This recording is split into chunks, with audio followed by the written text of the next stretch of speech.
Hi everybody, welcome to another tutorial video on Think Like a Scientist, Act Like a Coach. I'm Carmen Bott, a professor of exercise science in Vancouver, Canada, and a strength and conditioning coach of 22 years now. So today's topic begs the question, what does it mean to be conditioned?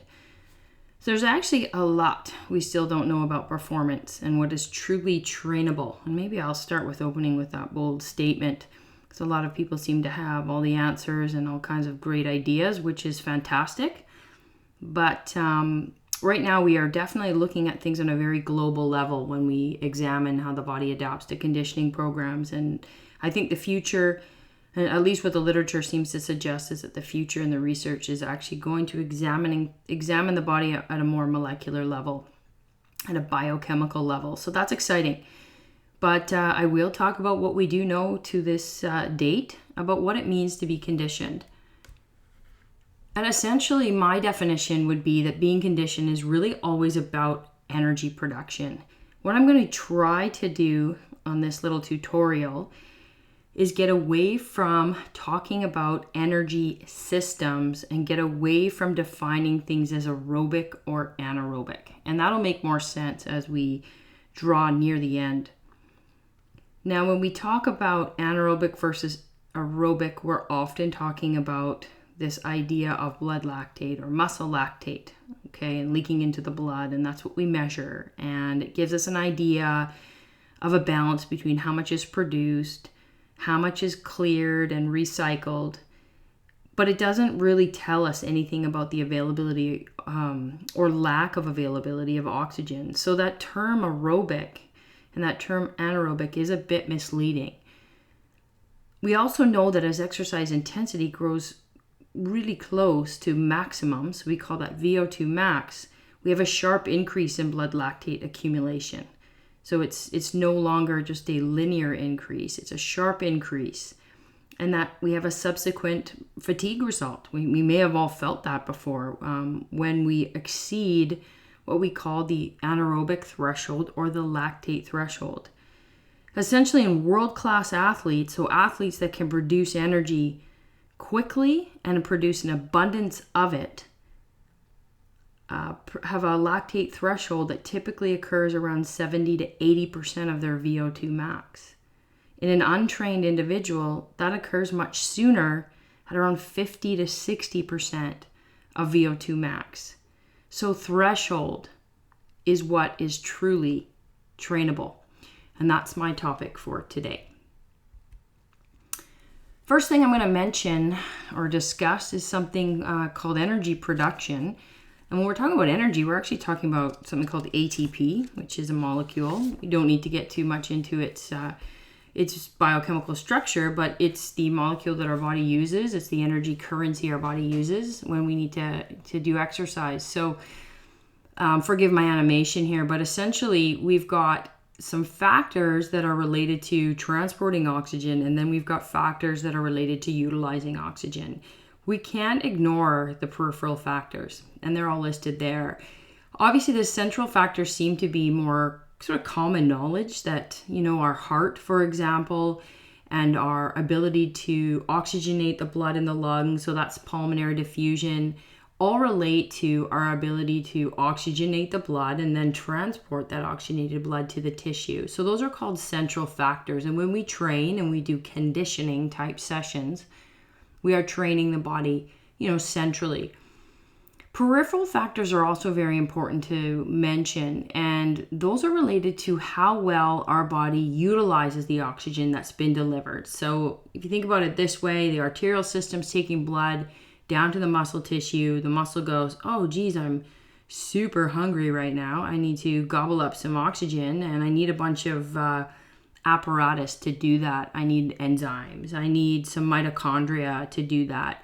I need enzymes in the mitochondria. I need lots of blood vessels surrounding the muscle belly, so it really all this oxygenated blood permeates the entire muscle. I need lots of glycogen stored in the muscle to be able to do this well. And I also need myoglobin, which shuttles the oxygen from the sort of border of the muscle fiber right into the muscle fiber, muscle cell. So when we train, we don't really train energy systems. We improve physiology, and we improve all of those factors. The lecture today isn't about those factors. I can certainly talk about them in other lectures if you're interested.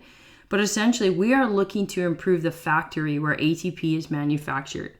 Period. The end. And we can improve this list by training below, above, or at lactate threshold. Different stimulus will elicit different adaptations. That's a vague statement. I understand that. But it really does depend on what we do in order to, impact all of these factors that are part of energy production. So I'll say it again, we don't really train energy systems. And if you start to look at sport and the way sport is analyzed in the literature or in some literature, it is a bit misleading because it will tell you things like the athlete is exercising for 2 minutes with a heart rate at 92% of its maximum, and they make a lot of inferences on what are the most dominant energy systems in that sport. And what I'm going to tell you right now, the athlete where you can pull up the anaerobic threshold to the highest level, even if they're a repeat sprint athlete and not a pure endurance athlete, is going to be more dominant when it comes to the conditioning side of things. So let's dive in. I'm going to talk about the anaerobic lactic system almost exclusively today. This is the one that gets a lot of press when people are interested in doing high intensity training, and we will get to that and we'll get to defining that.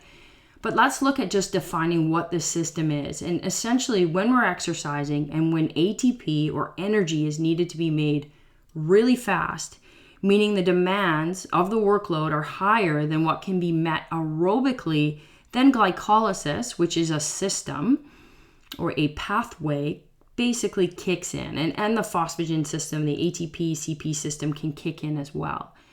These pathways increase a proton release and basically cause acidosis. So acidosis is when we have a pH change in our blood, and that pH change happens to coincide with an accumulation of a metabolite called lactate. What you will learn today is that lactate is actually a fuel source. It is simply a metric that we use as a measurement so that we can get an idea of how acidic our blood has become. Okay, so hopefully that makes a little bit of sense to you. You can just take a moment and digest that. But lactate isn't the bad guy. pH change, I guess, is. And lactate is the surrogate we use to kind of get an indication of really how hard are we working now? How intense is this workload? So when we look at this system, the anaerobic lactic system, it provides energy by breaking down either our blood sugar, glucose, or any of the carbohydrates stored in our muscles or in our liver in the form of glycogen. And it uses a pathway called anaerobic glycolysis. When we talk about the anaerobic lactic system, or if people are doing lactic capacity training or lactic power training, those are a little different, by the way. They're trying to target a specific pathway. Now, there's nothing wrong with doing that when we do it sparingly. It's when that becomes the sole methodology of training. And you'll see later on that if that's all I do, and this is the only system we target, then what happens is the underlying other systems that help support it don't get any attention. They don't get any love. And then that threshold, which is the name of the game, doesn't really change. Okay, so let me just talk a little bit about this system. So at low workloads, so if you're out for a nice easy jog, we say that glycolytic flux is low. So the amount of glycogen being broken down, or if it's already broken down and it's in the blood as glucose, being used as fuel, okay, to make ATP, that flux, meaning the let's say the speed, okay, at which it needs to be broken down and made into ATP, is kind of casual. So it kind of mirrors our workload. Easy workload, glycolytic flux is low. Generally speaking, our slow twitch fibers are more active. We produce a substrate called pyruvate, and that pyruvate is actually shuttled over to the the mitochondria. So all this is happening inside a muscle cell. And the other stuff, so the glycolysis is actually happening in like the liquidy portion of the cell. And we produce this stuff called pyruvate if it's low workload, and it gets shuttled over to this like lima bean shaped structure in the cell called a mitochondria. And in that structure, we have a process that can happen called oxidative metabolism. It's just another pathway. So if you want to think about, producing energy, we do it by using different pathways or different routes, depending on how fast we're driving, essentially. If I start to increase my workload, then I'm going to start to recruit more muscle fiber, and I'm going to start to create and produce more pyruvate. Okay, that's fine. If my fast twitch fibers start to get really active because the workload is getting higher and higher, and maybe the speed of contractions, the rate of contractions is a bit faster, like I'm doing, maybe some repeated sprint type work, more explosive work, that leads to something called a lactate efflux from the muscle. So any lactate that's being produced, and by the way, we produce it at rest. Okay, this isn't something that just happens during exercise. We are producing it, but if we have any lactate that's sort of being produced during this work, it moves from the muscle into the blood. Okay. The lactate is what we use as a measure of pH change, and I mentioned that earlier. It's also used as a fuel source. Now, this is the key. It's used as a fuel source if the amount we're producing is manageable. Now, could we agree that different athletes can manage different amounts? Yes. Would we say that different types of work is going to elicit different amounts? Absolutely, and we will get to that. But essentially, if we can manage it, it's sort of like, going to a buffet and just not eating too much, okay? If we can manage it, then the lactate just basically gets consumed by the body. And I'll show this on a few slides in a minute. Basically, the heart, the liver, the kidneys, they all take up the lactate, and then they just convert it back to this pyruvate that I mentioned earlier. And then that pyruvate can move into oxidative metabolism, or the lactate can be converted back to glucose, which is the first step in this reaction. So basically, lactate is a recyclable material as long as, it gets recycled no matter how much we produce, but how quickly that can be sort of managed depends on how much we're producing it. So we're talking about something called rate of production. So if the rate of production of the lactate exceeds the rate of the consumption, so the amount our body can actually use and make more stuff from, usable energy, then what happens is it accumulates. So if production is greater than consumption, it accumulates in the blood. And when it gets too high, that accumulation gets too high, that's what creates these feelings of fatigue. You see pictures of, CrossFitters lying on the floor, wiping their brow. People are feeling nauseous. You can get all kinds of physiological side effects from that.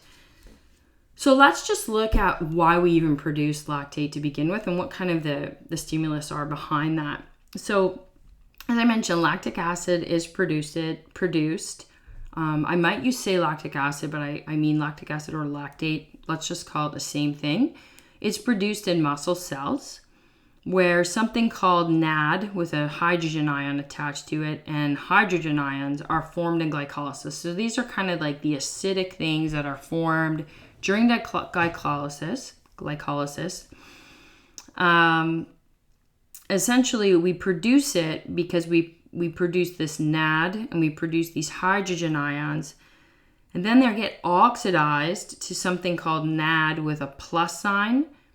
And essentially what happens is the hydrogen ions that were attached to the NAD, they basically start floating around sort of aimlessly, and they get reduced. It's a lot of chemistry. So those of you that have any chemistry will have a better understanding of what oxidation is and what reduction reactions are. But essentially, lactic acid is produced when we have these little hydrogen ions just floating around. So at rest, our production of lactic acid or lactate is about the same as the amount of pyruvate we produce in this particular energy system. the values of lactate then obviously depend on the balance between the production and the removal or the recycling of that lactate. So the amount we produce is dependent on some key things. And this is when you can start thinking about exercise. Muscle contraction. So if our muscles are contracting, like they're working, they're moving our bones and our limbs and producing movement, that's going to create an increase in blood lactate levels, maybe very marginally, maybe a lot.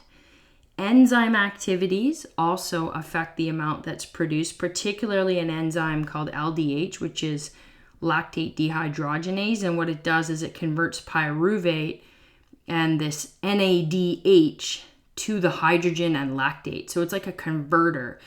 When we go through glycolysis, if the workload's high enough, pyruvate, rather than getting shuttled over to the mitochondria, it gets converted to lactate. So that's a very, very important enzyme. Muscle fiber type as well can affect our lactate production. So if we're starting to recruit more fast twitch fibers, fast glycolytic fibers, essentially because they have a certain type of enzyme and they have very low mitochondrial density, they can produce a lot of lactate. Some interesting protocols out there in training fast twitch fibers with respect to increasing their mitochondrial density so they don't produce as much lactate. So there's some interesting findings that I'm not going to go into, but it's something to think about. SNS activation is our sympathetic nervous system activation. So if we have a sort of a fight or flight, super high intensity work, we'll release epinephrine, release glucagon, suppress our insulin, break down glycogen fast. That'll produce more lactate. And the last one is insufficient oxygen. So someone might say, anaerobic exercise. Well, insufficient just means that, you're not working as a predominant energy system isn't aerobic. Okay, so, resistance training with high repetitions would probably create more lactic acid or lactate than doing like a slow jog or a long walk because of the insufficient oxygen for the electron transport chain. Also, static contractions are notorious for creating a higher lactate level as well. So something to be aware of. So once we produce it, it can be converted back to pyruvate. So you might do an interval, increase your hydrogen ion concentration, which is the acidity. If we measure your blood, we're actually checking your lactate. So let's say where your lactate went up. And then you do a 3-minute active rest interval. You check your lactate again and it goes back down. Okay, and it goes back down because what happened is it gets converted back to pyruvate and it gets oxidized through aerobic metabolism. So it's, again, when it gets out of control like a weed, that we need to intervene as coaches. So essentially it's an energy source. It's an energy source for cardiac tissue, muscle fibers, etc., etc. It's the changes in the accumulation that reflect the body's increased tolerance to anaerobic exercise and enhanced ability to continue exercising despite fatigue. And perhaps I should have even just taken out this term anaerobic and just said increased tolerance to exercise. So wouldn't we all want to exercise at a faster pace for longer and not get tired? I think at the end of the day, when we think about what is trainable and what is relevant, that's what we're all after. Okay, so this is on the exam. Just kidding, guys. Hopefully not, right? So this is just some cool diagrams, really to probably freak out university students. But, it shows us that when we clear the lactate, so we've accumulated some, and it doesn't matter how you did it, but you did. You've done some work. And ironically, your body has all these cool systems in place. They're called lactate shuttles. So essentially, lactate moves around the body really easily. It moves through the cytoplasm, the mitochondria, the muscle, the blood, even the skin, through these things called intra and extracellular shuttles. So that's the left and the right diagram. And these MCTs that you sort of see, let me find them for you here, and you see them here. These MCTs, I want you to imagine they're like humongous tanks, okay? They're like transporters. And essentially what they do is they transport protein that help to facilitate the exchange of lactate. And we've actually identified a whole whack of them. I think 14 more or something have been identified in the last 10 years. So we keep identifying these MCTs, and MCT stands for monocarboxylate transporters. And when we increase them, it helps to move lactate in and out of the cells. So they pick up the lactate, they transport it across the cell membrane from areas of higher lactate concentration to lower concentration. And one thing that's really cool, and one reason why doing like a lot of long, slow distance cardio is not a bad thing to do, even for a repeat sprint athlete like a wrestler, is that your fast twitch fibers and slow twitch fibers actually work together like a tag team. And the slow twitch guys have lots of MCTs that they sort of lend to the fast twitch guys to shuttle the lactate over to the slow twitch guys so the lactate can be metabolized. So, we think a lot of times about fibers sort of working, almost independently, or these ones are recruited first, these ones are recruited second, which is all fine and true on the neuromuscular side of things. But on the, sort of the pure energy production side and metabolism side, our fast twitch fibers really help to transport the lactate over to the slow twitch guys. And they're sort of like our younger little brothers that sort of deal with it. So that's kind of interesting, especially when the slow twitch fibers are well trained and have lots of mitochondria in them. So lots of these transporters take the lactate, they take the hydrogen ions at the same time, and they clear it. And essentially the quantity of transporters actually increase with training, with long-term training. So important to keep in mind that lactate clearance is all part of it, and that it is just as trainable as lactate production. So to recap the slides prior, essentially those intracellular shuttles move the lactate from the cytoplasm to the mitochondria, essentially so it can be oxidized. That means oxygen's added back to the equation, and we can go through more of an aerobic metabolic process where there's very few metabolic byproducts. The extracellular lactate shuttles move lactate between tissues, so around the body, and they move the lactate between muscles, out of the fast twitch into the slow twitch oxidative cells, as I mentioned. During heavy exercise, the heart uses lactate as fuel. The liver actually prefers lactate over glucose, so it can be shuttled there and we can make more glycogen from it. And then some lactate remains in the muscle tissue, and glycogen can actually be made from it right then and there. So this is obviously a huge topic, a huge area we could talk about for hours, but it's important to know that we don't just get rid of lactate, and lactate isn't a bad thing. Again, it's when it accumulates to a point where it creates a performance deficit, you see impaired coordination or a reduction in speed or like velocity with an athlete, then we have some concerns. We might need to work a little bit more on their conditioning and on their threshold. So what would happen then if an athlete, all they did was high intensity training and lots of, 3 minutes on, 1 minute off because that's what the kickboxing coach said, or 2 minutes on, 30 seconds off because that's what or 3 minutes on, 30 seconds off because that's what the wrestling coach said.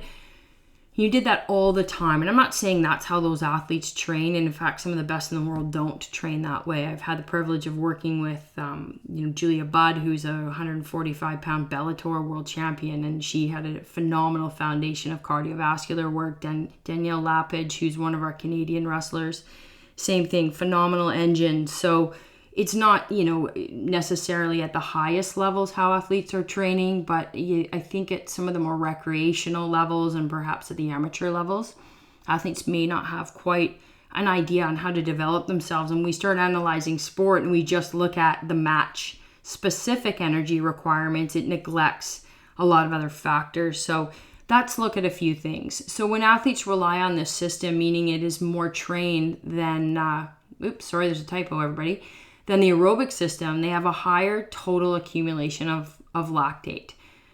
So what I'm saying is that if I had, say, a set of twins and I trained them differently, so I trained one twin with a lot of anaerobic work, and they became quite used to tolerating a fairly acidic environment. They brought up all of their buffering systems and so on.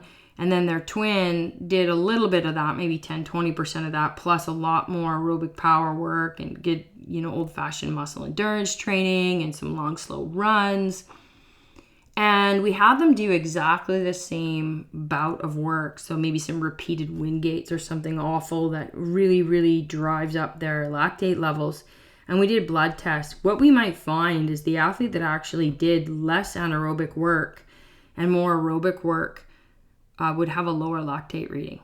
So that's kind of interesting. And in conversation anecdotally with other coaches is that we've noticed that athletes that are more conditioned from a threshold standpoint in a controlled bout of work actually have lower lactate levels. So it's not necessarily a badge of honor to have high levels of lactate after heavy work. Why don't we want lots of lactate? Well, essentially it's just more for the body to deal with, right? And there's lots of physiological and physical costs associated with taxing the system day in, day out. So the body is designed to fatigue rapidly and reduce energy expenditure before cellular damage occurs. So if we kind of keep that in mind, we want to do what we can with, somewhat kid gloves to teach the body to not fatigue rapidly and not to kind of go into an alarm state if it's under stress.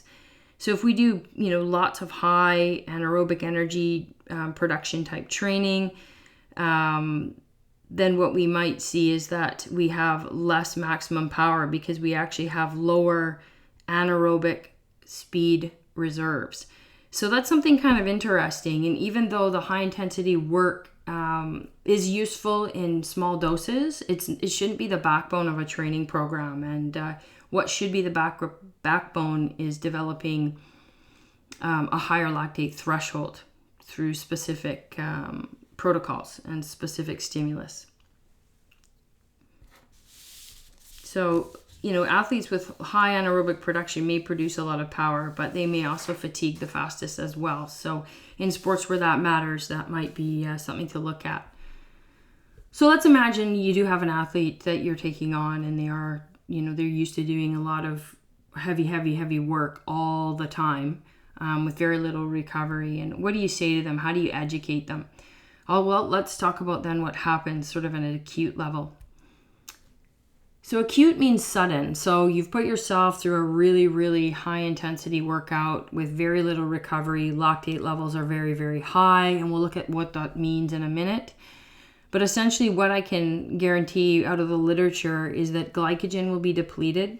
Whether or not that's important is up to you. I mean, if the athlete has to go to another practice later on that afternoon, that's obviously going to be imperative.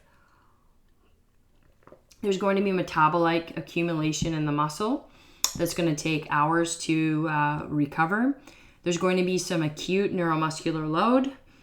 And there's also going to be some impairment to the sympathetic nervous system. And they did some really interesting work on German rowers, some of the best in the world, Olympic level, and they were impaired as measured by heart rate variability by up to 10 days after a very, very intensive anaerobic lactic stimulus with high volume. So obviously the extension of the acute response is key. Like how long will it last? If it's, a few hours, that, is manageable. But as I always say, training must be repeatable. So if the athlete cannot go to practice because they're absolutely destroyed, they need a nap. Which would be, say, maybe out of the ordinary, or they're still feeling it the next day. They feel like headachy and dehydrated, then they're missing the next day's training. So we, a lot of times we really can't afford this sort of consequence. Well, what if we do this on the long term? So that's what happens acutely, maybe that day or the next day. But if we do this over and over and over again for weeks on end, I'll give you sort of 3 chronic consequences that are obviously have quite a bit of gravity because they're going to impact performance in the long term. So the first one is that it does compete with aerobic development. And I think I'll leave it at that. If you want to read more about it, I've given you the reference. Bishop 2011 has written some phenomenal reviews in this area. It also guarantees an athlete will tap into their anaerobic pathways sooner at lower workloads. So essentially it's telling me that it's not impacting their threshold. You cannot move that threshold to the right, up higher, by doing a lot of heavy duty anaerobic work day in, day out. And there is an interesting paper by a Russian scientist named Selyanov who wrote a paper in Russian called "The Heart is Not a Machine," where he talks, it was very difficult for me to read, it was translated, but where he talks a lot about what happened to the mitochondria in the heart muscle itself, and how the high levels of acidity in the blood is just simply not healthy for the heart muscles. So something to consider. Maybe we need to do more research in that area in North America. Kochanski also has some things to say about that. Obviously, that there's lots of evidence in his work that we've got unproductive reactions that are meant to protect the organism from abrupt changes of acid-base balance, are going on. Premature workloads requiring considerable anaerobic energy applied to athletes who are not adequately prepared for this work causes an excessive load on the cardiac function. So again, hard on the heart, thickening of the artery walls, so on and so forth. So in order to benefit from that work, you actually need to have the physiology to support it. And I've mentioned this, on forums and on Facebook and places like this before. I've been challenged, and that's great, challenge away. But most of the work I've read in this area kind of comes out of the Eastern Bloc literature, and it does make sense, that the body itself, if it's taking 2 to 4 days to recover from a particular workload, and this is an athlete that needs to train up to 14 times per week, it just doesn't seem to make sense that we're doing this. So, we can cover methodology later on when we talk about different ways to train the body where this doesn't happen. But for now, this is just really about being aware that this kind of training does have its consequences over the chronic long term. So what should I do as a coach? Good question. We need to consider, obviously, other demands placed on the athlete. So one thing that I do is I talk to my athletes a lot about what they're doing in practice, and I don't do a lot of anaerobic lactic work with wrestlers in particular because they do get a lot of it at practice, but it depends on the time of year. It depends on, if the coaches are on vacation, if athletes are studying for exams and skipping practice, etc., etc. So I have a few workouts that I'll prescribe if they're not getting that stimulus at practice, but if they are, we're not going to repeat it in their sessions with me. I'm usually working the aerobic system or working on their threshold, which I got to keep correcting myself here, or I'm working on their strength and power in the gym. So we obviously need to control the dose, and I've given you guys a quick recommendation here. It's 1 to 2 times a week during a peaking phase, or 20% of total training time, in terms of using really heavy anaerobic lactic prescription. And if you don't know what that is, I'll show you in a second, but it's when the athlete's essentially under recovered, interval to interval. So you want to control the dose of that, especially if they're motivated and they do work hard. With the average fitness enthusiast, this may not apply. And I say this because their output, I've done, sort of women's kickboxing classes and things like this before. And, just sort of observing and looking around the room. There are a few that will work really hard and have high output and look, visibly exhausted, and other ones that, sort of just pace themselves through it. And if that's the case, then that's okay. You can get away with a 5-to-1 work to rest ratio if the heart rate's only at 60 to 70% of its max, for example. So I'm saying 1 to 2 times a week during a peaking phase. Now, if that athlete's getting the stimulus in practice, you don't need to do it as a coach. Okay, so this is where you need to talk to whoever's working with this athlete on the mats or in the ring, or if you're working with MMA athletes or soccer players out on the field or whatever. I also recommend long phases of GPP before we start doing a lot of high intensity work. Could be a year of GPP, in terms of conditioning. So, a lot of times people think, I'm in the GPP phase and then I'm going to move into specific preparation. You can stay in general preparation for a year and boost up your VO2 max and boost up your threshold. There is nothing wrong with that. Okay, we can get away from what the textbooks are sort of trying to educate us on. Now let's define high intensity before we end this long-winded explanation. So I've been talking about it the whole time, and you may be wondering, what exactly are you talking about? And we will define it on the next slide, but I'm going to start with a little quote, and it's by Bucket and Larson, and they said that high-intensity sessions should first be specific to the physiological adaptations desired and not necessarily compulsive to the sport itself. So I'll just let that marinate for a minute. So when you're training an athlete or a client, you have to first ask yourself what adaptation you want to create, period, the end. Even if you're a rehab specialist listening to this. There's too much information out there on just acute responses. You do this and this is going to happen. I'm curious as, okay, well, if you did this 3 times a week for a year, then what's going to happen? And there's lots of information out there in physiology to be able to sort of hypothesize our way through a protocol or a method. You don't have to just use methods that are in books. You can come up with your own as long as you understand the principles and the laws that govern adaptation and timelines. So that's the first goal, right? It's not about mimicking the sport, and just because the sport is high intensity. Wrestling's very high intense. It's the most intense sport I think I've ever coached from a strength and conditioning perspective, but it doesn't mean that every session I do is mimicking wrestling, because they can do that on the mat, right? So something to just think about. I grabbed this out of the literature, so this is interesting. Defining high intensity training says that it involves repeated, short, or long bouts of supramaximal, so we have to define that, but anyways, but sometimes not maximal, or short, repeated, or long, repeated, interspersed with recovery periods that vary in length for sessions that last anywhere from 5 to 40 minutes. Clear as mud, right? Exactly. So when people say, I do high intensity interval training, it's like someone saying to me, I do strength training.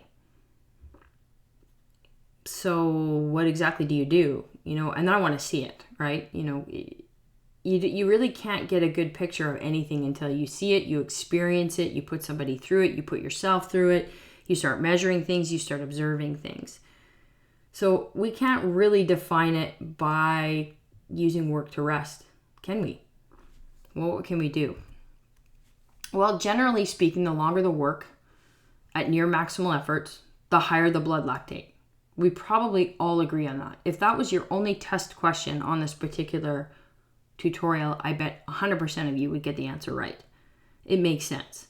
More intense, higher blood lactate levels. Well, how high? What's high?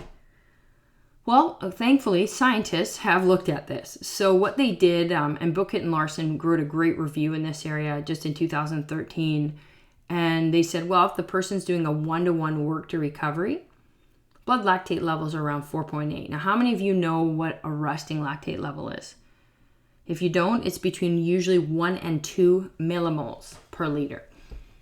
Don't worry about the millimoles part. It's just between 1 and 2. And usually if things are really quite aerobic, or you're far below your lactate threshold, you're able to do it forever, for hours. You go for a hike, and you can hike, until you get hungry, essentially, until your feet hurt. But you could carry on a nice, easy pace for a long time because you're not really disrupting the pH balance in your body.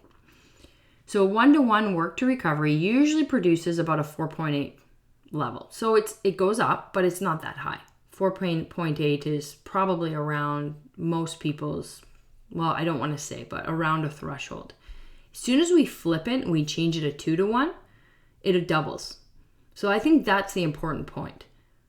So if I go 2 minutes on, 2 minutes off, running and then walking, my blood lactate might be around 4.8. I might be able to do 12 intervals of that with very little change in my pace. Hopefully no change in my pace. That'd be the goal. But if I did 2 minutes of running, 1 minute of walking, over those 12 reps, I might get a higher and higher and higher lactate, an accumulation of lactate. Is 8.8 high? Not too bad. So what we would say is that if it's greater than 6, the person's probably shifting into anaerobic metabolism. So it's probably fairly high intensity. Performance impairments generally occur around 10 or more. So that's when people start feeling like their knees are buckling, or they might feel dizzy, or a little bit nauseous, that kind of thing. I mean, we've seen readings up as high as 24, 25 on a Wingate test. So 10 is not super high, but it seems to be considered high. So that would be defining high intensity training. So there you go. We have lots of different sort of ideas, but if you change that work to rest ratio, it really gives you a good idea. So I bet if I asked you, if I change that work to rest to a 3-to-1, so a kickboxing match is 3 minutes on, 1 minute off times 3 rounds, and you did all your training like that, we could probably guarantee you'd have performance impairments because your lactate levels are higher than 10 if you didn't do any aerobic work. So what's best practice to sum this up? Well, best practice models include a large majority of work done below lactate threshold. So done, where you can talk during the exercise bout, where you feel you could do more, where you feel you could keep going for an hour. To build a big engine, you have to train smart, and you also have to train a lot. And that's probably the real key thing I wanted to end with today, in that we can't get super fit from a threshold standpoint training 2 times a week. We can get healthier. And that's where the fitness industry, isn't interested, and that's usually why people exercise. You can even get body composition changes with 2 times a week if you did enough circuit training, for example. But when we're talking about performance, when we're talking about training athletes, they have to train a lot. And we do know, and the literature has proven this, that all athletes show very, very strong central aerobic development. I had a student once at Langara College who was a skeleton athlete for Canada. And the beginning of the semester, I make the students run around our golf course, which is 2.7 kilometers, and it's a bit hilly. So it's very similar to the 2.4K run test. And so I just get them to convert their time to 2.4K, and then they get a VO2 score based on that. This student was from a power sport. You literally sprint, jump on the sled, go head first down a track, and you're done. And this kid ran 2.7 kilometers in 9 minutes and 40 seconds. And he wasn't even an aerobic endurance athlete. He was just so highly trained from the volume of training that he had done, and with a lot of doing, lower intensity aerobic work as a lot of his recovery sessions after his weights, after his sprints, for his sprint training, even doing 30-minute warm-ups of A's, B's, and C's and different Polish track drills. That can build a big engine. I mean, you think about most fitness enthusiasts will go out for a run for 30 minutes. That's like a lot of work for them. An elite athlete would do 30 minutes of warm-up, which would be considered aerobic work before they even do their speed training. So I'll leave it with that. These are some foods for thought. I want you guys to get away from thinking about aerobic, anaerobic. I want you to get away from thinking energy systems. I'm getting away from that. I want you to think about what's the game changer and the game changer's threshold. And what kind of threshold does that athlete need for that sport? So I want to thank you very much for listening to my long-winded tutorial today. And obviously, if you have any questions, you can reach me through my website. Happy training. Take care.